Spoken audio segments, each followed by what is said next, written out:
बुलेटिनच्या सुरुवातीलाच महत्त्वाची बातमी. दिशा सालियान प्रकरणावरून विधान परिषदेत आज गोंधळ पाहायला मिळालाय.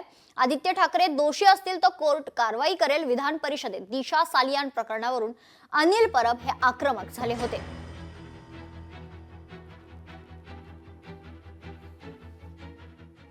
आदित्य ठाकरेंचा या केसशी संबंध असेल त्याची काळजी कोर्ट घेईल.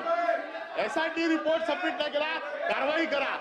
आणि दुसरी गोष्ट जी अंबादास दानवेंनी सांगितली, संजय राठोडची केस, जयकुमार गोरेची केस, याच्या बाबतीत तोंड उघडत ना. त्या जयकुमार गोरेच्या केसच्या बाबतीत तोंड उघडत नाही. त्याचे एवढे फोटो, नागडे उघडे फोटो जे आले सभागृहात, त्याच्या बाबतीत कोण बोलत नाही. काय चाललंय? काय फक्त काय ठरवून करायचंय? हा, जयकुमार गोरेचा राजीनामा केला, त्याच्या राजीनाम्याची मागणी करा. जयकुमार गोरेचा राजीनामा नाही मागत, संजय राठोडचा राजीनामा मागत नाही का? फक्त काय विरोधी पक्ष कमजोर आहे म्हणून त्याला कसाही दाबायचा आणि तुमचा सगळा अपयश कारभाराचं लपावं म्हणून तुम्ही करता. आता काय करता? त्यांनी बोला ना, किरीट सोमय्याची बायको आत्महत्या करायला चालली होती.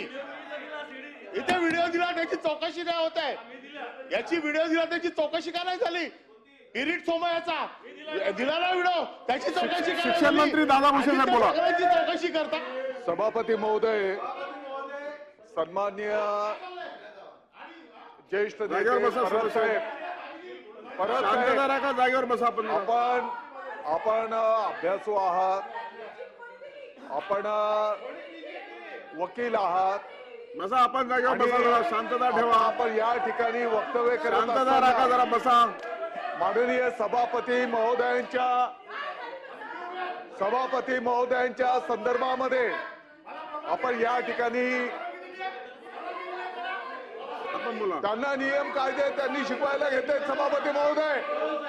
आणि एका महिलेच्या संदर्भामध्ये,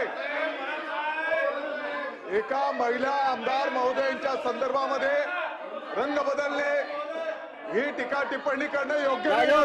शांत राहा. आपण सभापती महोदय, हा महिलांचा अपमान आहे. हा महिलांचा अपमान आहे. सभापती महोदय, परब साहेब, मला वाटतं शिक्षण मंत्र्यांना मी बोलायला दिलेला आहे, त्यांचं बोलून झालेलं. आपण जरा जागेवर बसा.